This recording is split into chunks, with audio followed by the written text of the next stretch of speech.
तो अयोध्या श्री रामायण। ओम अज्ञानतिमिरन्धस्य ज्ञानञ्जनाशलाकया चक्षुरुन्मिलितं तस्मै श्री गुरुवे नमः।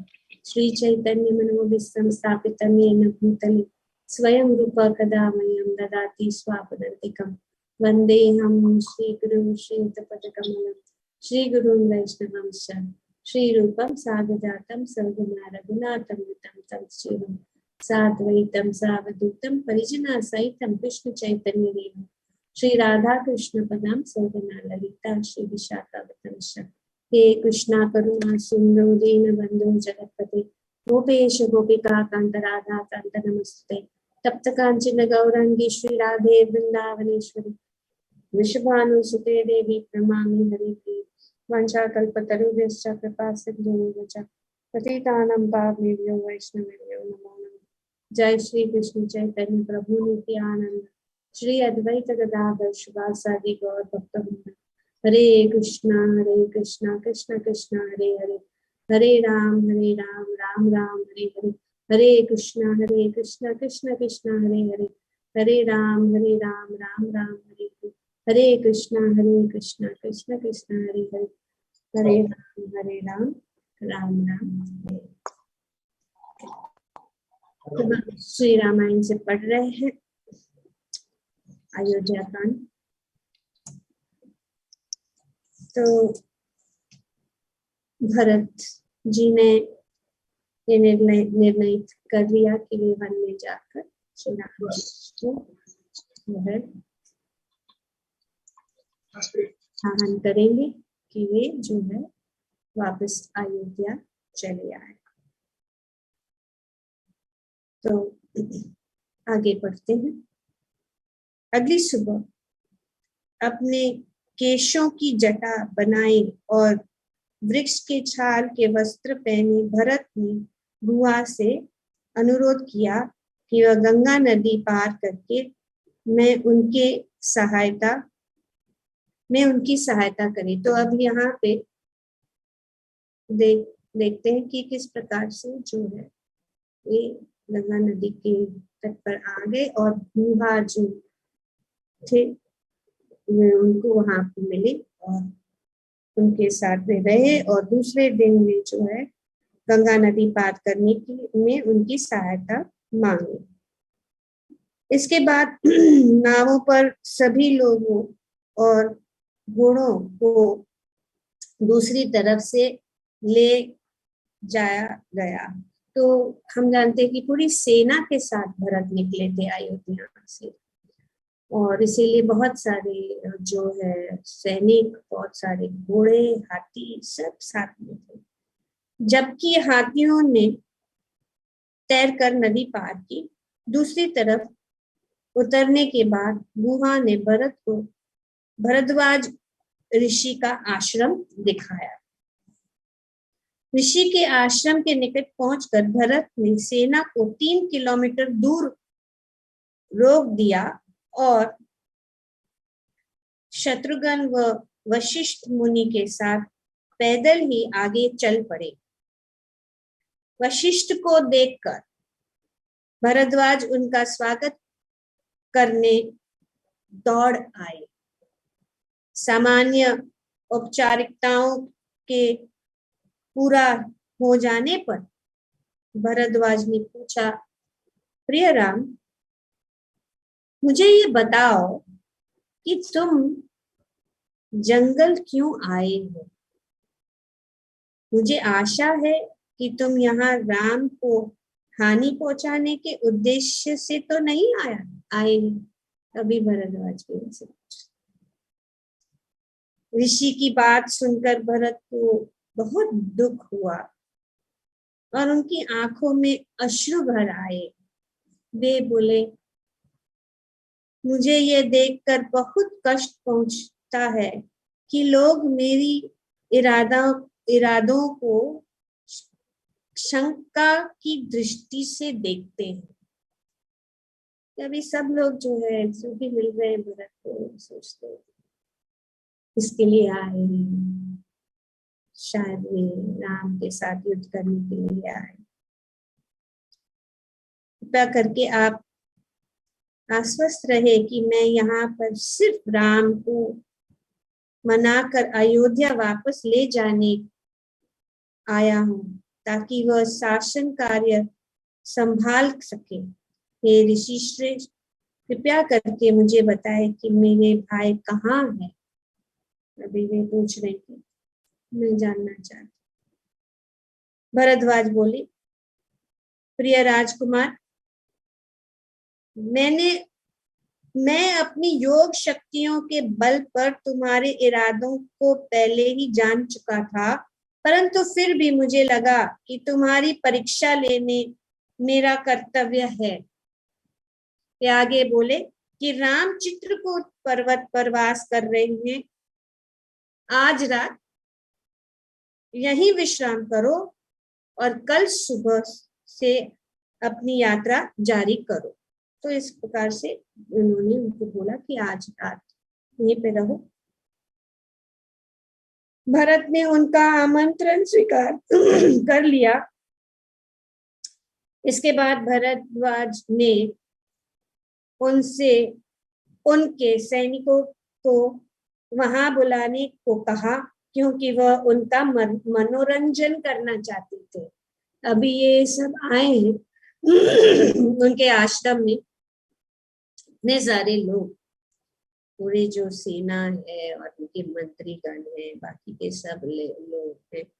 वे उनको कहा कि उनको यहाँ ले आओ, क्योंकि मैं उनका मनोरंजन करना चाहता हूँ। सैनिकों के पहुंच जाने पर भरद्वाज ने विश्वकर्मा व इंद्र, यम, वरुण तथा कुबेर सहित अन्य देवताओं का आवाहन किया।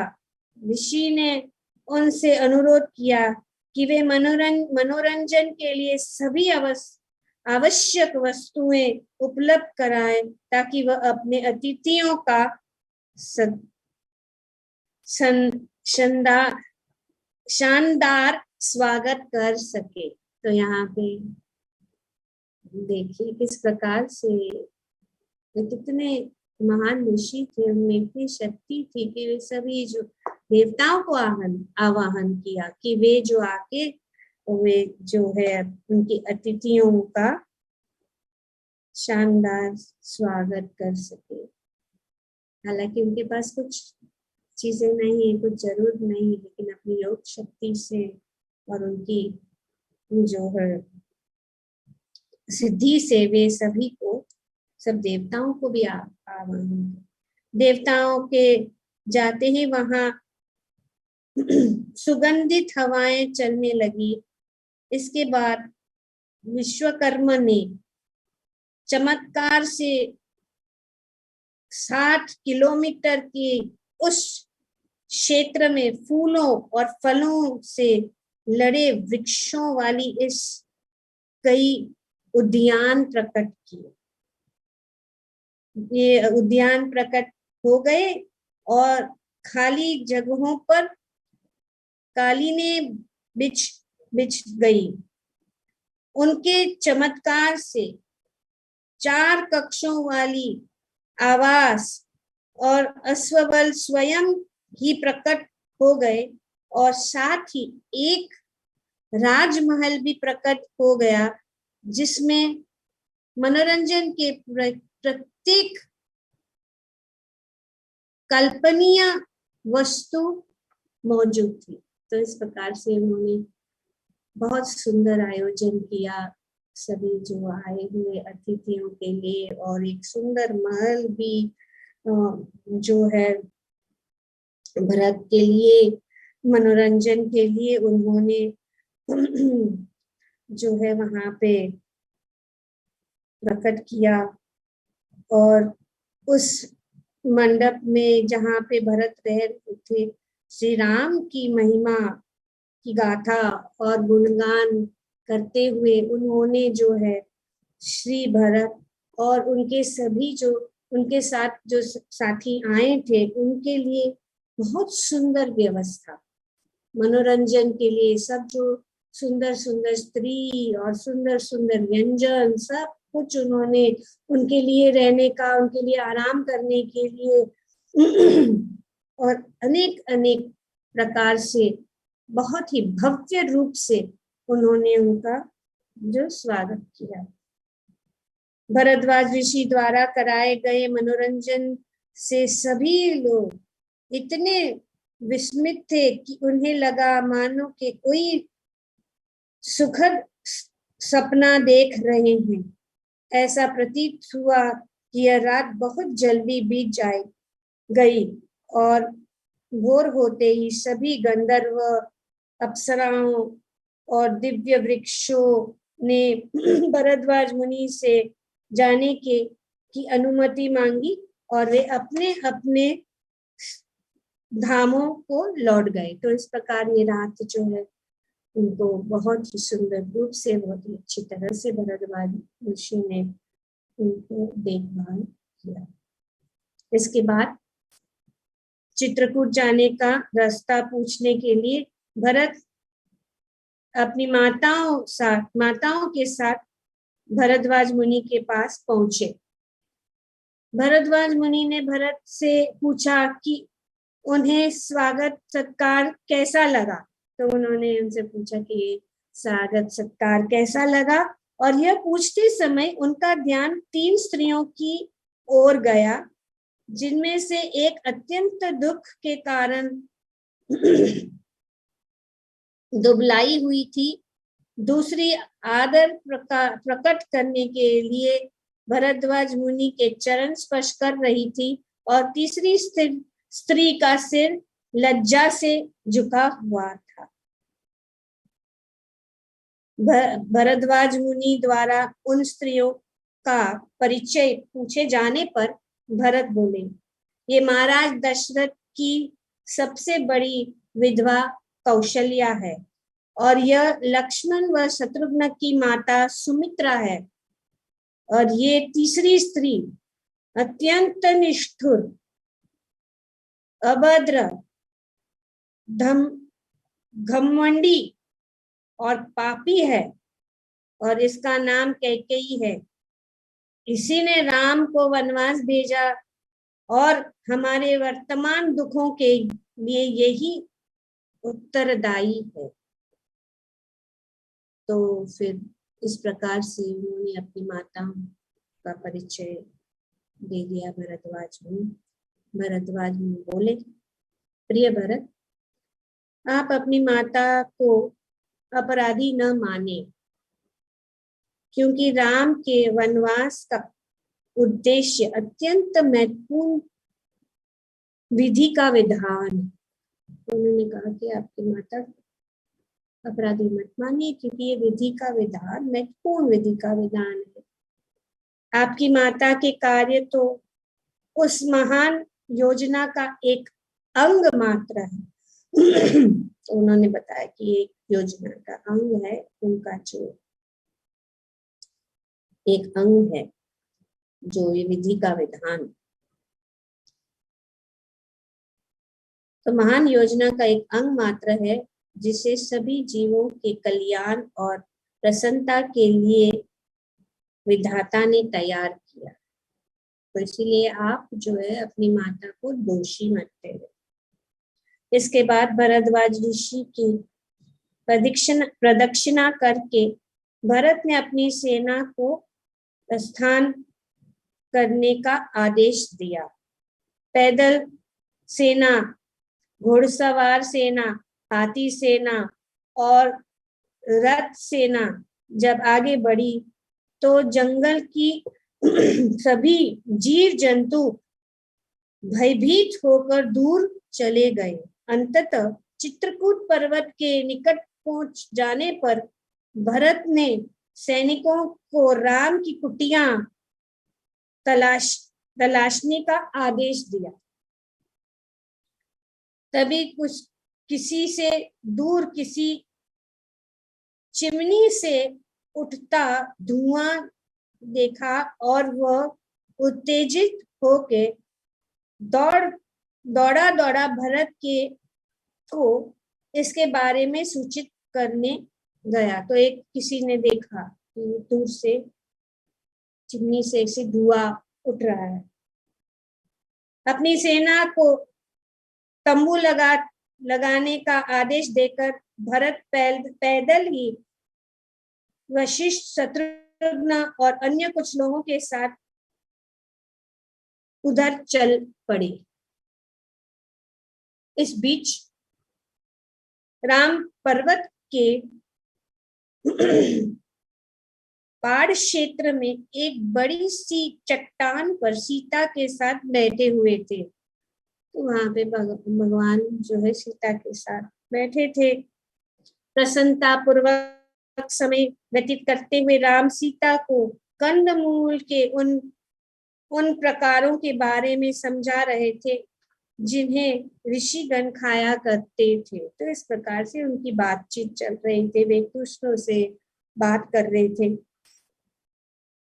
उनका उद्देश्य ये था कि वह सीता को उस क्षेत्र में मिलने वाली सभी प्रकार के वृक्षों, पौधों और वन्य जीव जंतुओं के बारे में भी बता रहे थे। उन्हें चित्रकूट में रहते हुए 3 महीने हो चुके थे और राम हमेशा ही वनवास के कष्टों से सीता का ध्यान हटाने का भरपूर प्रयास किया करते थे। तो इस प्रकार से जो श्री राम सीता को वनवास का जो स्थिति है उनसे उनका मन जो है दूर करने के लिए हमेशा प्रयास कर। राम ने मंदाकिनी नदी के तट की तरफ इशारा किया तो भांति भांति के सुंदर फलों से सुसज्जित थी और इस कारण से वह असंख्य हंसों, सारस पक्षियों और बाहर से आए हुए अन्य पक्षियों की क्रीड़ा स्थली थी। राम बोले, प्रिय, हमें दुखी होने की कोई आवश्यकता नहीं है क्योंकि हम इतने मनोरम स्थान पर एक साथ है। ठीक तभी राम ने दूर कहीं भरत की सेना के आगे बढ़ने के कारण उठती धूल दिखाई दी। तो ये पूरी जो सेना आ रही थी, हाथी, घोड़े, पैदल, सबसे कारण जो है वहां पे धूल उड़ रही थी आकाश में। शीघ्र ही राम को भय से भागते वन जीव जंतु की आवाजें भी सुनाई दी। तो वे जो है इस धूल के साथ उन्होंने देखा कि वहां के जीव जंतु जो है भय से भाग रहे हैं और उनकी आवाजें सुनाई दी। वे लक्ष्मण की ओर मुड़कर बोले, जरा देखो तो किस कारण से उठती इस धूल को की वजह से वन जीव जंतु भयभीत हो रहे हैं। तत्काल ये पता लगाओ कि इस गड़बड़ी का कारण क्या है। तो श्री राम ने लक्ष्मण से कहा कि देखो क्या है, क्या हो रहा है। लक्ष्मण एक ऊंचे वृक्ष पर चढ़ गए जहां से उन्हें एक विशाल सेना आती हुई दिखी। अत्यंत चौकन्ने होकर वे तेज आवाज से राम को पुकारते बोले, तत्काल ही आग बुझा दो।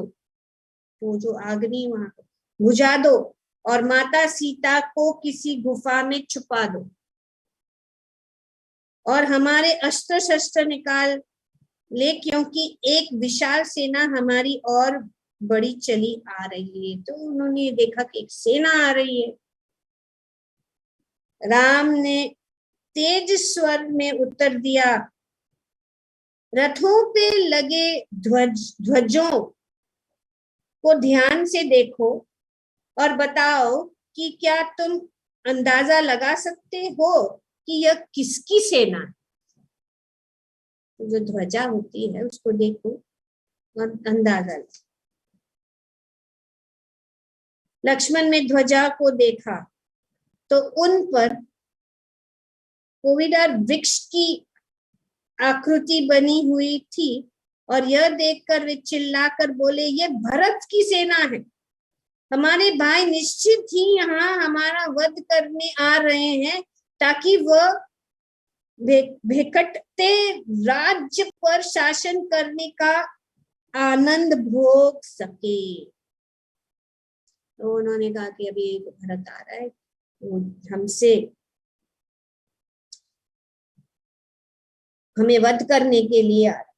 सैनिक अत्यंत उत्साह के साथ हमारी ओर बढ़े आ रहे हैं, इसलिए बेहतर यही होगा कि हम अपने धनुष बाण निकाल ले और पर्वत की चोटी से युद्ध की तैयारी करें। हे राम, यह हमारा सौभाग्य है कि भरत यहाँ आ गया है। अब हम अपने दुखों के मूल कारण भरत के साथ युद्ध कर सकते हैं। हमें भरत का वध करने से नहीं हिचकाना चाहिए। ऐसा करने के बाद हम सुखी सुखी कैकेयी और उनकी सभी संबंधियों का वध कर सकते हैं ताकि धरती उनके द्वारा की गई पापों से शुद्ध हो जाए। तो इस प्रकार से लक्ष्मण ने जो है श्री राम से लक्ष्मण को शांत करते हुए राम बोले, जब भरत इतनी अधिक उत्सुकता के साथ यहाँ मुझे मिलने आ रहा है तो हमें धनुष बाण निकालने की क्या आवश्यकता? बोले वो इतना उत्सुकता से आ रहा है तो धनुष बाण निकाल। मेरे विचार में भरत यहाँ पर मुझे राज्य का शासन भार सौंपने आ रहा है। तो श्री राम कह रहे कि वो ऐसा नहीं है, वो हमें वध करने के लिए नहीं है। तो फिर श्री राम थोड़े क्रोधित हुए और वे फिर परंतु वे बोले, परंतु फिर भी यदि तुम भरत का वध करना चाहते हो ताकि तुम स्वयं राज्य को के शासन का आनंद भोग कर सकते हो तो स्पष्ट और सीधे कहो और मैं भरत से कहकर तुम्हारा शांतिपूर्वक राज्य दिला दूंगा। भगवान ने इस प्रकार से उनको कहा तो उनके इसको सुन के इस प्रकार डांटे जाने पर के कारण लक्ष्मण का सिर लज्जा से झुक गया और वह बोले, मुझे आशा थी कि हमारे पिता भी हमसे मिलने आएंगे। मुझे उनका हाथी तो दिखाई दे रहा है परंतु उस पर उनका श्वेत छत्र नहीं है और इसलिए मैं विचार से वह नहीं, मेरा विचार है कि वह नहीं आए हैं। सीताराम और लक्ष्मण अपनी कुटिया में लौट गए जबकि भरत पास के वन में उनकी कुटिया खोज रहे थे। भरत ने एक वृक्ष पर चढ़कर देखा तो उन्हें धुआं वाली जगह दिखाई दी और वे तेज कदमों से उस ओर बढ़ चले। उनके पीछे गुहा, शत्रुघ्न और सुमंत्र थे जबकि वशिष्ठ मुनि तीनों माताओं को लेने चल दिए। अंततः भरत एक साफ समतल स्थान पर पहुंचे और वहां उन्होंने एक छोटी सी कुटिया और राम व लक्ष्मण के सोने से मंडे धनुष और कुटिया के सामने बनी एक यज्ञ वेदी दिखाई दी। तभी उन्होंने वहां पहुंच गए जहाँ पे श्री राम, सीताराम और लक्ष्मण वहां पे रहे। राम को देखते ही भरत अश्रुपूरित नेत्रों के साथ उनकी ओर दौड़ पड़े। वह चीख उठे, ओ आपके सिर पर जटा धारण किए और वृक्ष की छाल के वस्त्र पहने देखना कितना कष्टकारी है। आप तो राजसी ऐशो आराम में रहने के अभ्यस्त है। परंतु मेरे कारण अब आप वन में कष्ट उठा रहे हो। तो भरत उनको कह रहे कि मेरे कारण आपको इस परिस्थिति में आप आ गए हैं, मुझे जो है नहीं उसका कारण।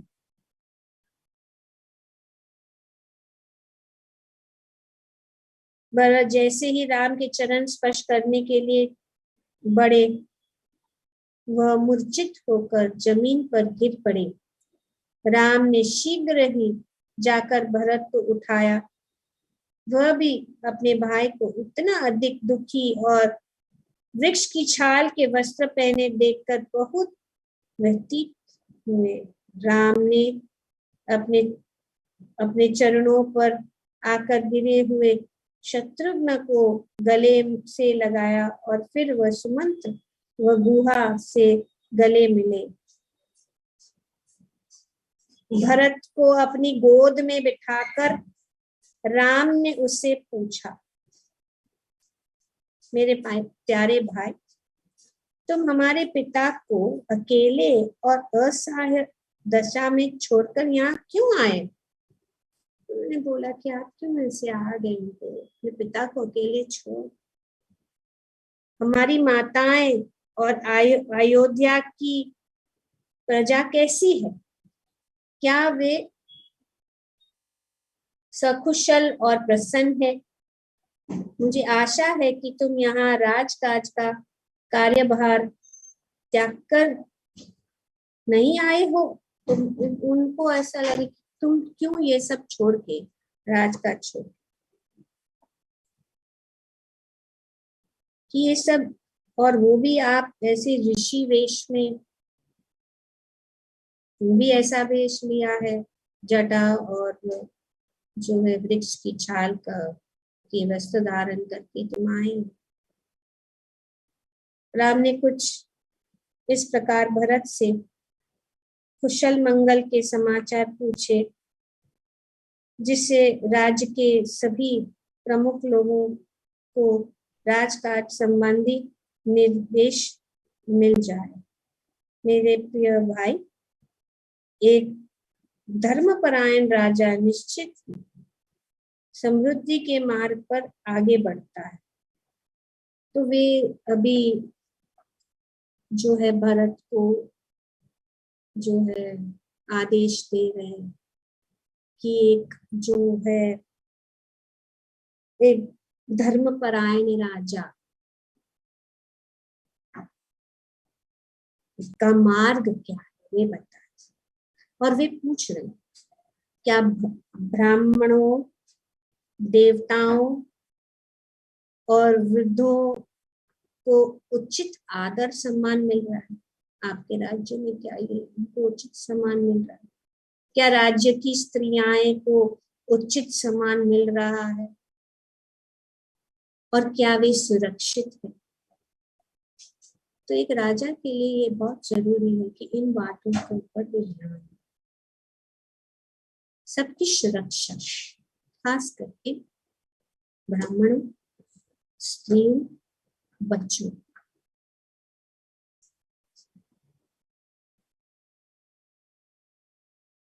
क्या विवादों का न्यायपूर्वक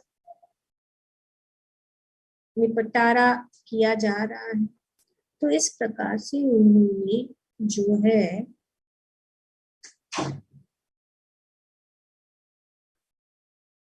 चौदह कमजोरियों के विषय में उनको बताया। 14 प्रकार की जो कमजोरियां हैं, क्या ये तो नहीं हो रहा, क्या ये तो नहीं हो रहा, इस प्रकार से अनेक जो है कमजोरियां के विषय में उनको पूछा कि सब कुशल तो। फिर उन्होंने 3 प्रकार की शक्तियों के विषय में उनको पूछा कि क्या तुम इन प्रकार, तो ये जो है पूरी तरह से यहाँ पे वर्णन किया जा रहा है, तो हम उसको पूरा नहीं करेंगे, लेकिन ये जो पॉइंट्स जो क्या उनसे पूछ रहे हैं, 14 कमजोरियों से क्या ये हमारा राज्य मुक्त है?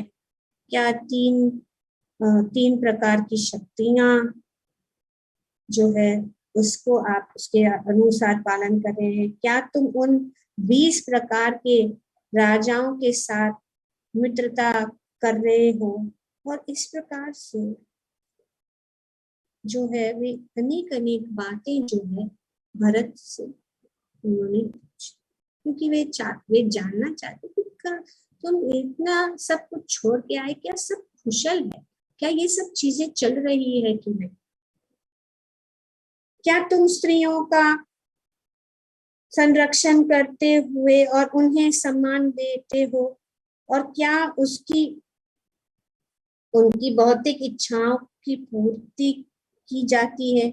मुझे आशा है कि तुम स्त्रियों पर अत्यधिक विश्वास नहीं करते होगे और अपनी गोपनीय बातें उन्हें नहीं बताते होंगे। तो इस प्रकार से वे उनसे बता। भरत की जटाएं और साधु वेश देखकर राम समझ गए कि भरत ने उनके प्रति अपने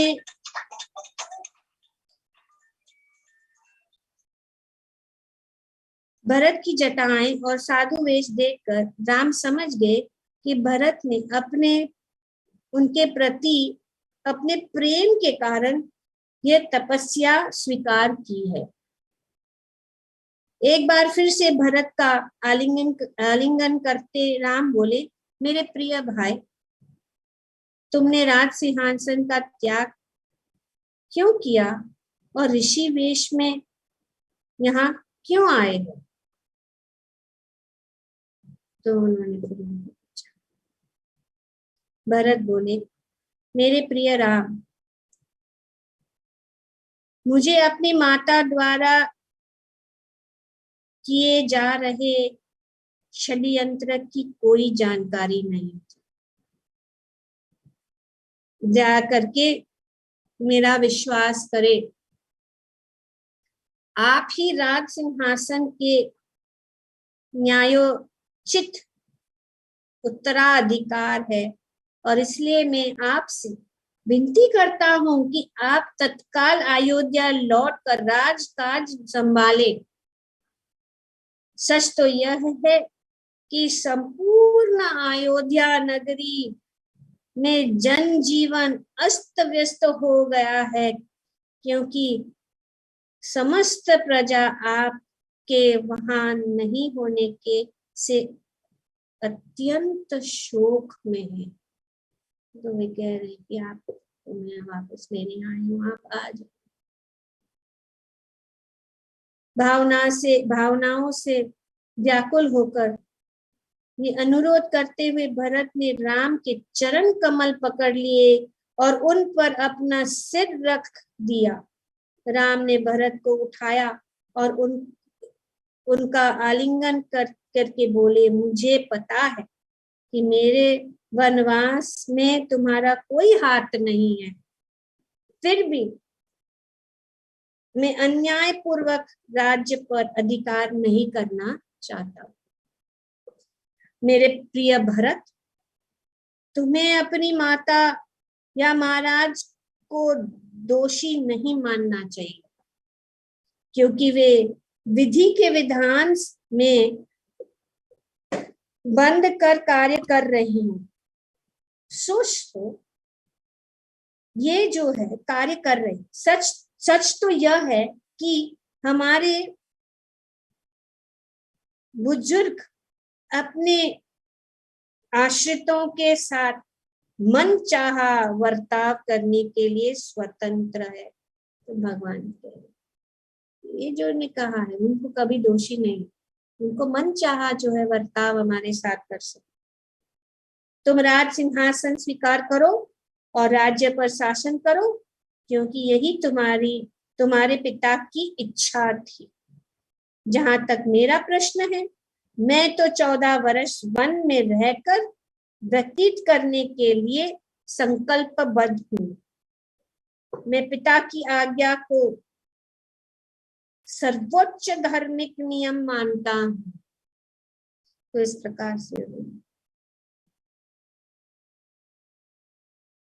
भरत ने उनका प्रतिवाद करते हुए किया। ज्येष्ठ राजकुमार के रहते कोई भी राजा नहीं बन सकता। आपको अयोध्या लौटना ही होगा और हमारे पिता की दिवंगत आत्मा के कल्याण के लिए तर्पण करने के बाद राज सिंहासन पर विराजना होगा। तो अभी उन्होंने जो है बता दिया। अपने पिता की मृत्यु का समाचार सुनकर राम मूर्छित होकर जमीन पर गिर पड़े। अब उनको पता लगा, पता नहीं था, वो मूर्छित होकर पड़े। सीता, भरत और लक्ष्मण ने तत्काल उनके शरीर पर पानी के छींटे मारे और शीघ्र ही राम की चेतना लौट गई। अपने पिता की मृत्यु पर बहुत देर तक विलाप करने के बाद राम ने घोषणा की, मैं अब कभी भी अयोध्या नहीं लौटूंगा, कामयाबी नहीं चाहता।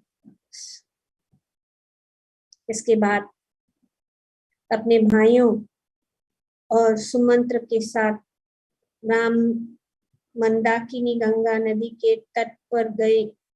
वहां उन्होंने अपने पिता की दिवंगत आत्मा के कल्याण के लिए तर्पण किया। अपनी कुटिया में लौटने के बाद राम ने अपने भाइयों के हाथ पकड़ लिए और वे चारों दुखी होकर विलाप करने लगे। तभी कुटिया में जाकर चारों भाई ने अपने पिता की दुख से विलाप करने लगे। शोकीय ध्वनि समुचित घाटी में गूंज उठी, जिसे सुनकर भरत ने के सैनिक भी शोकाकुल हो गए। तो ये इतना विलाप कर रहे थे कि वो घाटी जो थी, चित्रकूट की घाटी में वो जो ध्वनि फैल गई, यहाँ तक कि वे जो सैनिक भी शोकाकुल हो गए, क्योंकि वे यह समझ गए कि चारों भाई अपने पिता के शोक में विलाप कर रहे हैं। वे सभी उस ध्वनि की दशा में बढ़ चले और शीघ्र ही अश्रुपूरित नेत्रों के साथ वे राम के सामने प्रणाम की मुद्रा में झुककर खड़े थे। इसी बीच वशिष्ठ मुनि महाराज दशरथ की तीनों विधवाओं को लिए हुए वहां पहुंचे और राम से मिलने दौड़ पड़ी। गंगा के पास पहुंचकर उन्होंने वहां वे वस्तुएं पड़ी हुई देखी जिनका उपयोग राम ने अपने दिवंगत पिता का तर्पण करने के लिए किया था। कौशल्या को यह देखकर अत्यंत कष्ट हुआ कि राम के पास खाद्य पदार्थ के रूप में मात्र इंगुर फल का थोड़ा सा गुड़ा था। उनको बहुत दुख हुआ कि उन्होंने इतना कुछ भी नहीं था उनको तर्पण करने के लिए जो उन्होंने अर्पित किया। उनको बहुत दुख हुआ।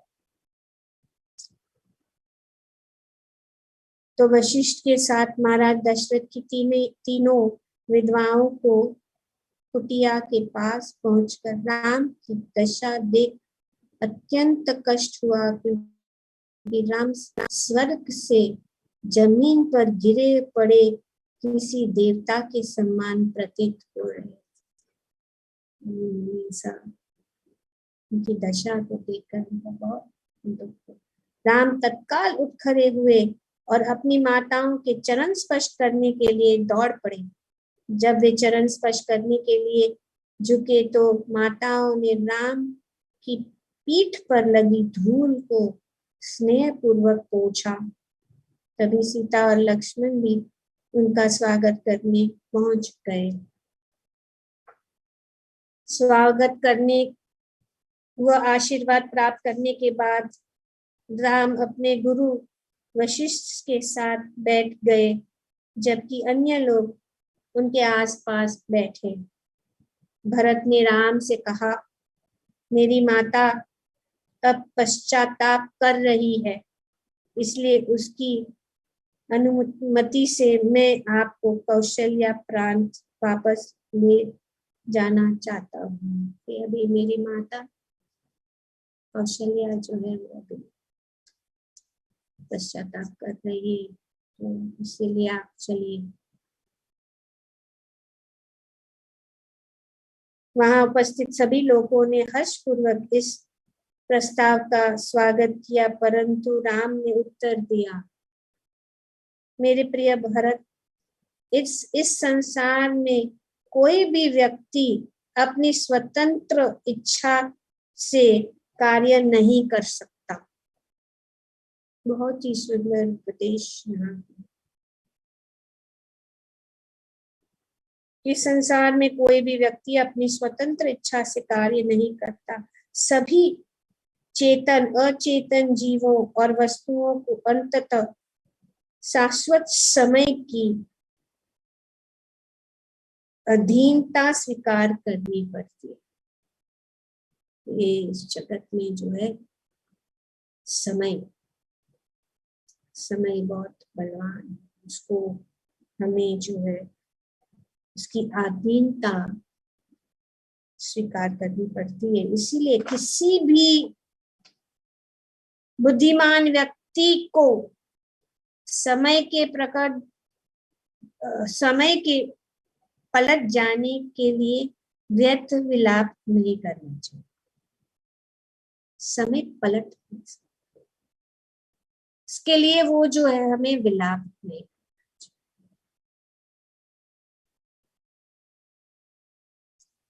मिलन के बाद सदैव विच्छेद होता है। मिलन के बाद सेपरेशन, मिलन के बाद इस जगत में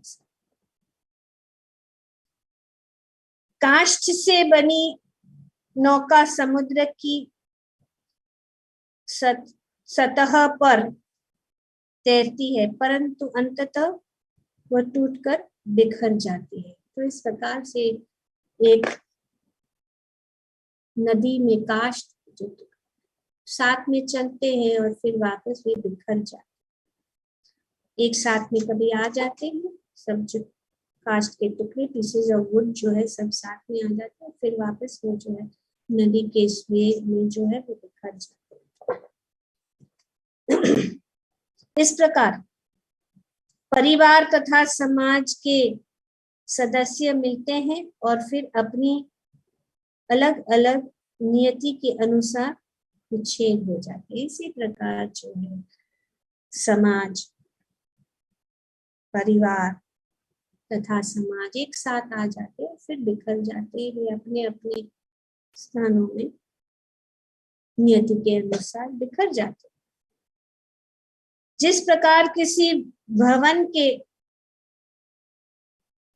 स्तंभे खोखले होकर भवन को ध्वस्त कर देता है, इसी प्रकार मनुष्य वृद्ध अवस्था में जीर्ण शीर्ण दशा में पहुंच। ये जो खंबे इतने स्ट्रॉन्ग होते हैं, एक महल के खंबे इतने शक्तिशाली होते हैं, पर समय के से वे खोखले हो जाते हैं और वे पूरा जो है भवन को ध्वस्त कर देता है। इसी प्रकार ये शरीर जो वृद्ध अवस्था में वो जीर्ण शीर्ण हो जाता है, अंततः मृत्यु को प्राप्त कर लेता है। ये सत्य है। जिस प्रकार नदी अपने उद्गम स्थल के को वापस नहीं लौटती, जिस प्रकार एक नदी अपने उद्गम स्थान पर वापस नहीं लौटी, उनकी जो source, river can not return back to its source. यहाँ पे उसी प्रकार सभी लोगों को अपने पूर्वजों द्वारा दिखाए गए पथ पर ही आगे बढ़ना होता है, वो आगे ही व्यक्ति भले दूसरों के लिए क्यों दुखी हो, जबकि वह स्वयं मृत्यु की ओर बढ़ रहा, दूसरे के लिए दुखी कैसे जब स्वयं हम मृत्यु की ओर बढ़ रहे हैं। ये यहाँ पे श्री राम जी उपदेश दे रहे भरत, मनुष्य की त्वचा पर झुर्रियां पड़ जाती है, व्रिंकल्स, त्वचा झुर्रियां पड़ जाती और उनके केश श्वेत हो जाते हैं, तो भला क्या कर सकते, क्या कर सकते। अब ये शरीर की त्वचा में इस प्रकार से सब जो व्रिंकल्स आ रहे हैं, सिर केश सब सफेद, क्या कर सकते। उसे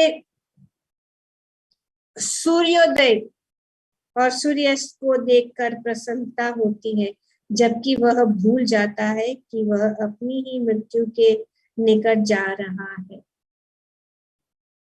With every rising and setting of the sun, we are going closer and closer to death. This is a fact.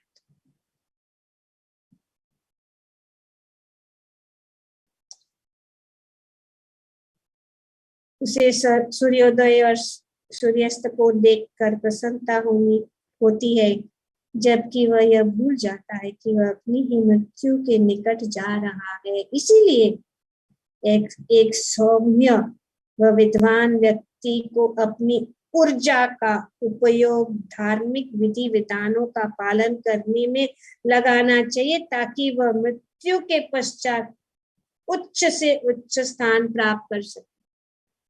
This is the only way. अपनी ऊर्जा को जो है किसे उपयोग करना है, धार्मिक विधि विधान, और इस युग में ये धार्मिक विधि विधान यही है, युग धर्म यही है, हरे नाम हरे नाम एवं केवलम कलो नास्ते व नास्ते।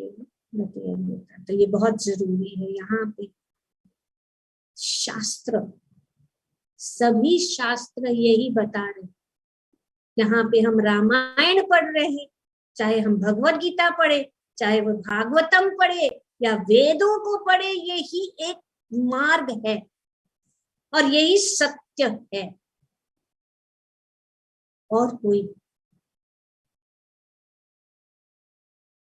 मेरे प्रिय भरत, अपने पिता के लिए हमें विलाप नहीं करना चाहिए, क्योंकि उन्होंने अपने विद शरीर का त्याग करके स्वर्ग सुख प्राप्त कर दिया है, तो विलाप नहीं करना चाहिए। स्वाभाविकता से थोड़ा हो जाए, क्योंकि वे स्वभाव विलाप होता है, लेकिन अधिक अधिक इसको तुरंत समझना चाहिए, क्योंकि यही होता है। अक्सर लोग फिर इतना विलाप दिनों दिनों महीनों सालों पूरा जीवन भर तक विलाप करके पकड़, क्योंकि क्या कर सकते हैं जब सभी के सिर के ऊपर मृत्यु का जो दंड या क्या कहते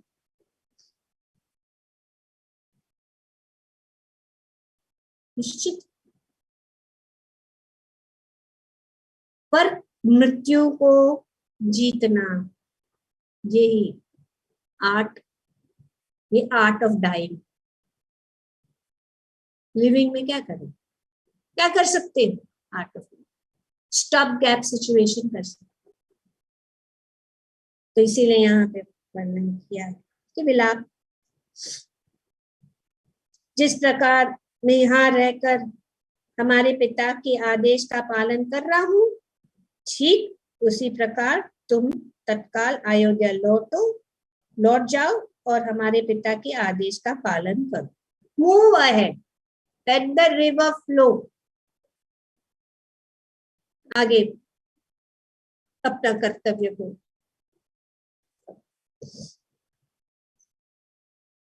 पर भरत एक भी नहीं। शोक इतना, वे चाहते थे कि बस श्री राम अयोध्या वापस आए, वे राज सिंहासन पर बैठ जाए, उनकी प्रतिज्ञा को तोड़ दे। परंतु भरत आग्रह कर बोले, हे राम,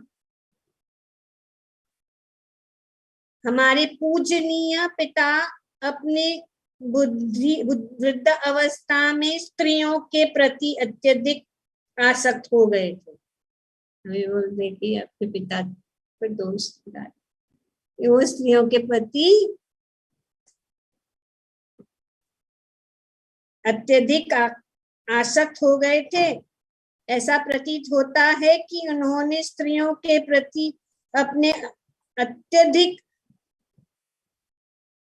आसक्त होने की बात की पुष्टि अपने मृत्यु के समय कर दी। आपको अयोध्या लौट चलना चाहिए और इस प्रकार हमारे पिता ने अपनी कमजोरी के कारण जो गलत कार्य किया है उसे ठीक कर देना चाहिए। तो अभी हमारे पिता ने गलत कार्य किया है, स्त्री के आसक्त होकर उन्होंने ऐसा कार्य किया है, आपको चलना है वापस और ये जो है उसको ठीक करना है, गलत कर।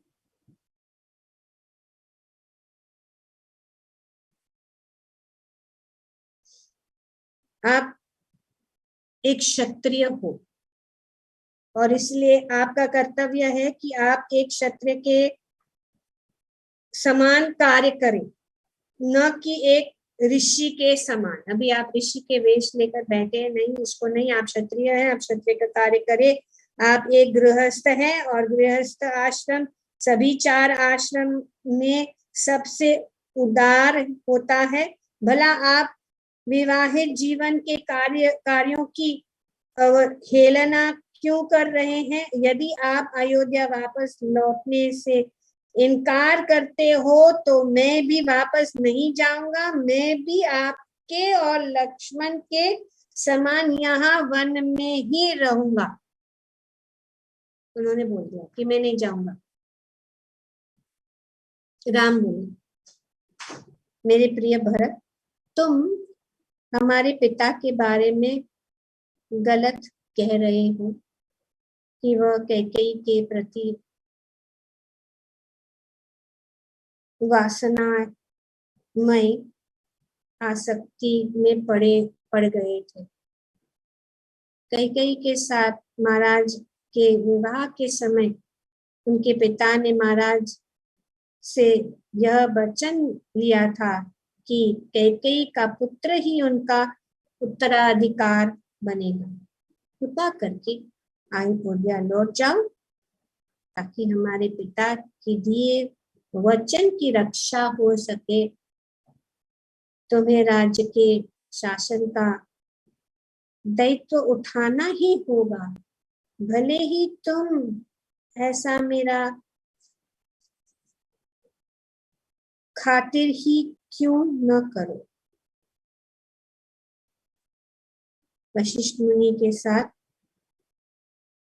जाबाली नामक एक महान ऋषि भी वहां आए और अब वह बोलने वाले थे। तो अभी ये सब लोग ट्राई कर, अभी ये जाबाल ऋषि जो है वो जो है आस्तिक, निरीश्वरवाद, वो निरीश्वरवाद, अभी वो अपना जो है फिलॉसफी बता रहे श्री राम कि तुम इतना पिता पिता पिता कर रहे हो। तो इसलिए वो बोले, हे राजकुमार, कोई भी जीवधारी शुक्राणु और अंडाणु के संयोग के परिणाम स्वरूप जन्म लेने वाले जीव के अतिरिक्त अन्य कुछ भी नहीं। तो अभी उन्होंने बताया कि ये जो जीव जो किसके परिणाम स्वरूप है, स्पर्म एंड ओवम का कॉन्ट। तो ये स्पर्म एंड ओवम ज्वाइन हो जाता है, तो उनका ये कहना कि उसका स्वरूप है, उसके अतिरिक्त कुछ भी नहीं। और ये बता रहे जो आज के नास्तिक लोग भी सोचते, जन्म लेने वाले जीव के अतिरिक्त अन्य कुछ भी नहीं। पिता को अर्जन करने वाले निकाय के रूप में और माता के भौतिक संसाधन प्रदान करने वाले कारक के रूप में सक्षम कहा जाता है। परंतु सत्य तो ये है कि सृष्टि की रचना का एकमात्र कारण वह संयोग है, जिसके कारण अणु परमाणु आपस में क्रिया करते रहते हैं। अभी ये अणु और परमाणु का ये क्रिया है और इसके कारण ये सृष्टि में सब कुछ चल रहा है। मृत्यु के पश्चात ये कण पुनः प्रकृति में मिल जाते हैं। From dust to dust, dust बन जाए। ये सब जो है परमाणु और ये सब जो है कण पुनः जो है पृथ्वी में, from dust you have come and from dust you will, ये दूसरे सिद्धांतों में भी बताया। तो इसीलिए कुछ भी नहीं है इसके पीछे। इस प्रकार हम जो कुछ भी देखते हैं वह अणुओं परमाणुओं के परस्पर संयोग मात्र के अतिरिक्त अन्य कुछ भी नहीं है।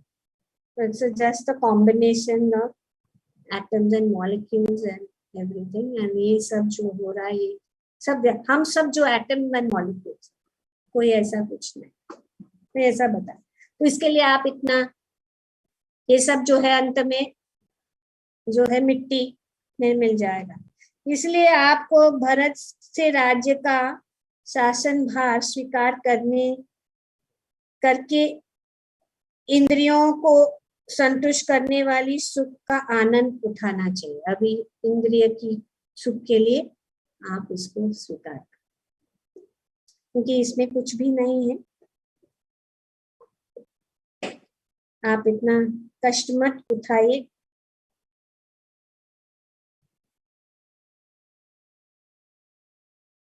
आपके तथाकथित पिता के लिए आप इतना कष्ट क्यों उठाते हैं?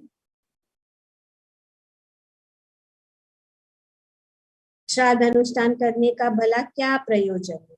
क्या एक मृत व्यक्ति आपके चढ़ाए भोग को खा सकता है? अभी ये क्या कर रहे हो आप? क्या ये सब नहीं, ये सब प्रश्न लोग भी सामान्य लोग कुछ लोग पूछते हैं कि क्या एक मृत व्यक्ति क्या करके भोग को। हमें अपनी इंद्रियों के माध्यम से जो अनुभव प्राप्त होता है वही सब कुछ है। तो जो कुछ भी है, whatever seeing is believing, जो भी हम अपने इंद्रिय से जो टच कर सकते हैं, पकड़ सकते हैं, स्पर्श कर सकते हैं, देख सकते हैं, सूंघ सकते हैं, वही सब कुछ है। तो ये इंद्रियां ही जो है उनकी जो भी मार्ग से हमें ले जाती है उससे हम। यह सुनकर राम ने उग्र स्वर में कहा, पवित्रता की आड़ में यही गई आपकी बातें, कही गई आपकी बातें वास्तव में अपवित्र है और इस कारण से ये विचार सबसे अधिक खतरनाक है। तो ये जो खतरनाक है, ये जो नास्तिकवादी, शून्यवादी, इन सब लोग जो उनका जो सिद्धांत है बहुत खतरनाक। बुद्धि की आड़ में आप निष्कृष्टम अज्ञान का उपदेश दे रहे हैं। ये अज्ञान, अविद्या। जो व्यक्ति मात्र इंद्रिय भोग और इंद्रियों की तुष्टि के लिए जीवन जीता है, अनियंत्रित काम वासना और लोभ लालच का दास बन जाता है। तो यहाँ पे श्री राम कह रहे हैं सत्य ही सर्वश्रेष्ठ सद्गुण है, और इसीलिए मैं अपनी इंद्रियों के सुख की आकांक्षा से विचलित हुए बिना अपने पिता की आज्ञा का पालन करूंगा। यह पृथ्वी एक कार्य क्षेत्र है और अत्यंत दुर्लभ मानव योनि प्राप्त करने के बाद मनुष्य को मात्र पुण्य कार्य ही करने चाहिए।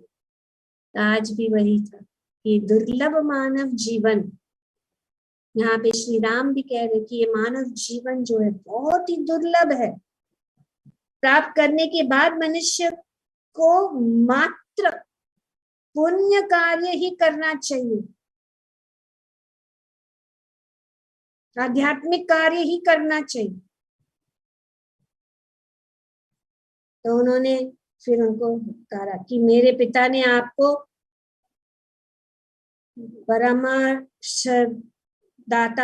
परमार्शदाता के रूप में नियुक्त करके भूल की है। तो आपको किसने अपॉइंट किया?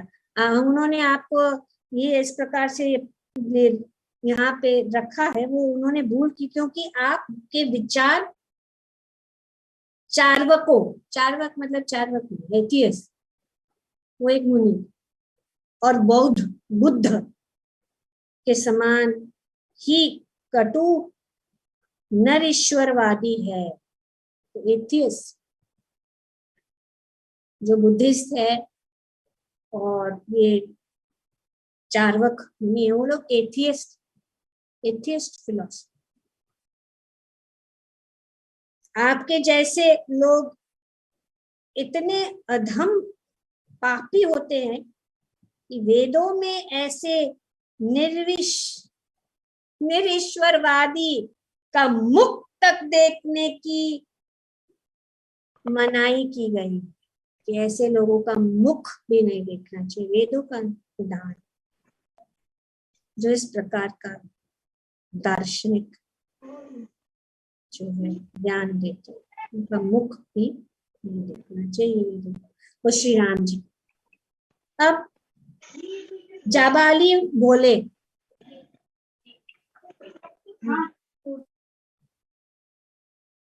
प्रिय राम, सच तो ये है कि मैं वेदों का अनुयायी हूँ और ईश्वर के अस्तित्व पर मुझे दृढ़ आस्था है।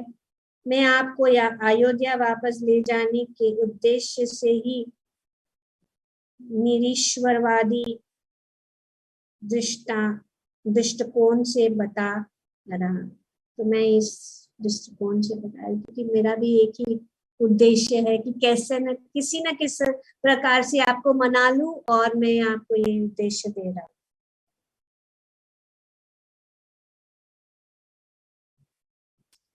जबाली की निर्विशेषवादी चर्चा सुनकर राम अत्यधिक क्रोधित हो उठे, इसलिए उन्हें शांत करने के लिए वशिष्ठ मुनि को बुलाना पड़ा।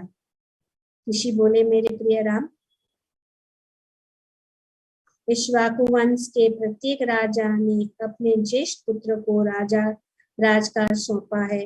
यह नियम इतना अटूट है कि बड़े भाई को जीवित रहते हुए कोई भी छोटा भाई अब तक राज सिंहासन पर नहीं बैठा।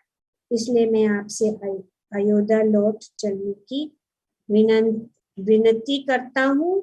मेरा आज्ञा नहीं मानना अधर्म होगा। अभी गुरु कह रहे, शिष्य कह रहे कि किसी का भी नहीं चल रहा है तो मैं करता, और ये मेरा आदेश है, उसको पालन करना, क्योंकि गुरु का आदेश माता या पिता के आदेश से बड़ा होता है। यहाँ पे I think we will stop here. We don't know, we will not be, actually 2 pages और हैं, कर लें क्या माता जी? Okay, I try and. तो इस प्रकार से वशिष्ठ मुनि ने कहा कि गुरु का आदेश माता और पिता के आदेश से बढ़कर बड़ा होता है, क्योंकि वे बता रहे थे कि मैं अपने पिता का आदेश, परंतु इस बात पर अडिग राम जो है अडिग रहे कि अपने माता पिता के आदेश का उल्लंघन नहीं करना ही व्यक्ति का कर्तव्य होता है। अंततः भरत यह समझ गए कि राम को मनाने के उसके प्रयास व्यर्थ गए, इसलिए वह इतने दुखी हो गए कि उन्होंने सुमंत्र को आदेश किया, भैया राम की कुटिया को के सामने कुश घास बिछा दो, मैं आंखों पर पट्टी बांधकर और अन्न जल का त्याग करके जब तक यहीं बैठा रहूंगा, जब तक कि भैया राम अपने हट पर पश्चाताप करके राज सिंहासन पर विराजमान होने स्वीकार नहीं कर सकते।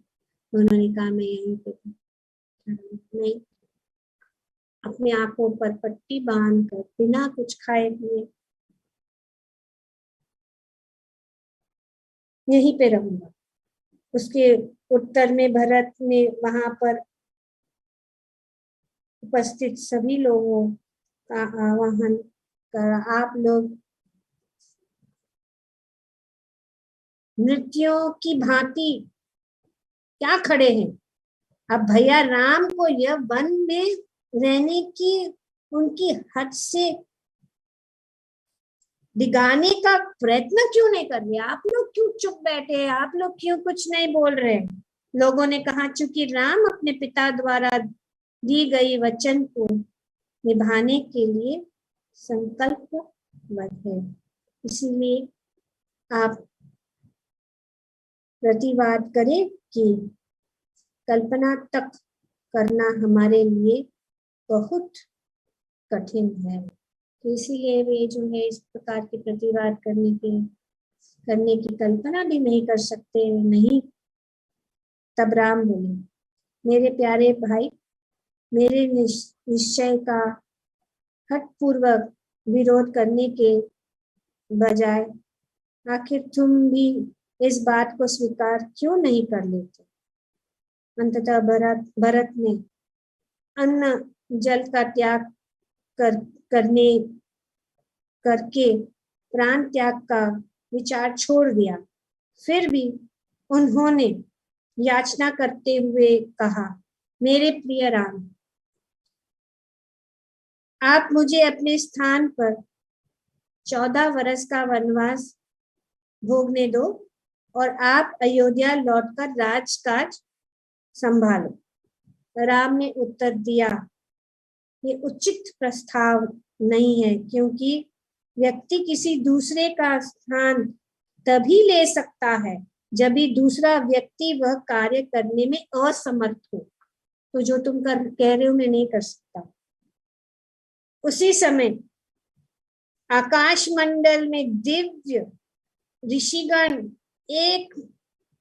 एकत्रित हुए और उन्होंने इन दोनों देवों भाइयों के बीच हुई अद्भुत वार्ता को भूरी भूरी प्रशंसा की।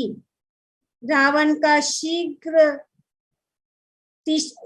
अतिशीघ्र संहार करने की तीव्र इच्छा से ऋषिगण बोले, हे भरत, आपको अपने बड़े भाई की सलाह माननी चाहिए। तो अभी भरत को उन्होंने कहा कि नहीं, ये जरूरी है, क्योंकि अभी श्री राम जी यहाँ पे किसी कारण से आए हैं और ये विधि का विधान है कि रावण का जो वध है बहुत अतिशीघ्र उनका संहार होना जरूरी है। तो आप जो है अपने जो भाई की जो बात है वो मान लो। यह सुनकर राम अत्यंत प्रसन्न हुए, परंतु उसके बाद भी भरत ने विनती की, ये मैं राज्य का शासन करने के लिए पर्याप्त सक्षम नहीं हूँ, इसलिए आपको अयोध्या चलकर प्रशासन का उत्तराधिकारी अपने हाथों में लेना चाहिए। तो ये उन्हें फिर से कहा। भरत ने राम के चरण कमल पकड़ लिए। राम ने भरत को उठाकर अपनी गोद में बिठाया और बोले, मेरे प्रिय भाई, तुम मेरे बिना भी राजकाज चलाने और शासन करने में पूरी तरह से सक्षम हो। मुझे मेरे मेरे निर्णय से पीछे हटना असंभव है, इसलिए तुम्हें भी अपनी अनिश्चित तथा अनिच्छा का त्याग करें, उसे उत्तरदायित्व को स्वीकार करना चाहिए तो जो तुम्हें सौंपा गया है। इस प्रकार से भगवान ने उनसे कहा। तो बतवा इस परिहार्थ स्थिति को सामने झुकते हुए भरत सोने से मंडे हुए लकड़ी का एक जोड़ा खड़ाऊ लाए और उन्होंने राम से उन पर अपने चरण कमलों को रखने का अनुरोध किया। तब उन्होंने सोचा कि अभी यही करना है। ये खड़ाऊ को सोने का लकड़ी, सोने से सज्जित एक लकड़ी का खड़ाऊ, राम ने खड़ाऊ पहने और तत्काल ही उन्हें भरत को लौटा दिया। इस प्रकार से जो है तो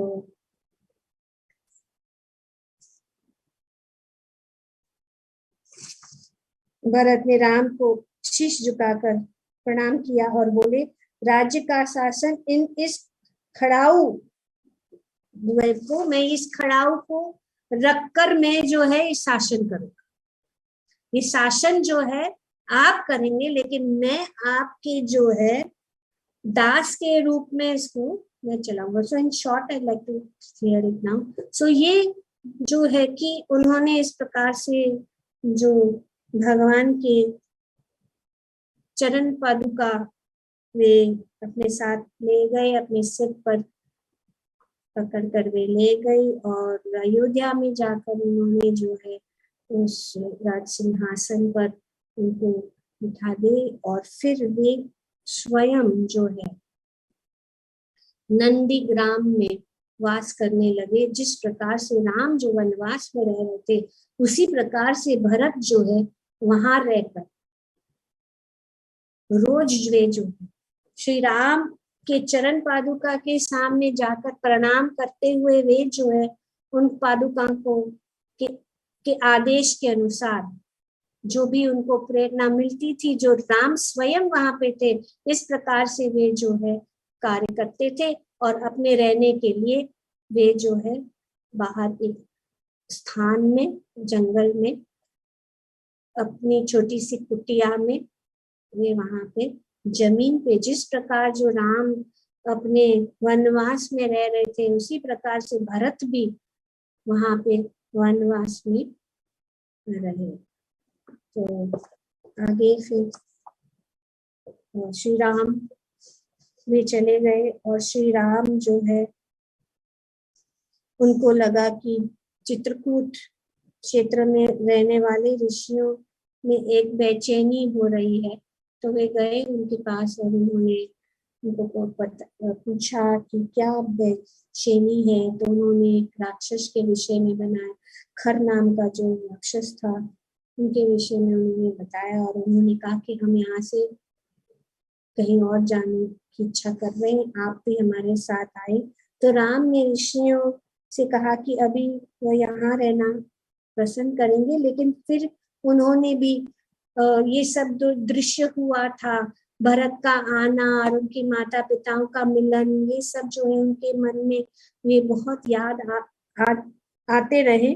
तो इसके लिए फिर वे वहां से चले गए और अत्रि मुनि के आश्रम में वे चले गए और वहां पे रहने लगे। वहां पे जो है अनुसुईया जो है, जो अत्रि मुनि की पत्नी थी, उन्होंने सीता को पतिव्रता पत्नी के कर्तव्यों के बारे में बताया। उन्होंने उनको भेंट प्रदान किया। उन्होंने उनको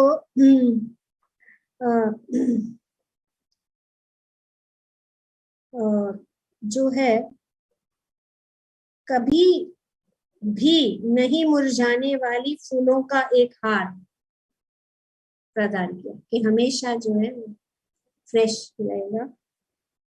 दिव्य वस्त्र और आभूषण, उन्होंने उनको दिव्य वस्त्र और आभूषण भेंट किए एवं ऐसी श्रृंगार सामग्री दी जो कभी भी समाप्त नहीं हो।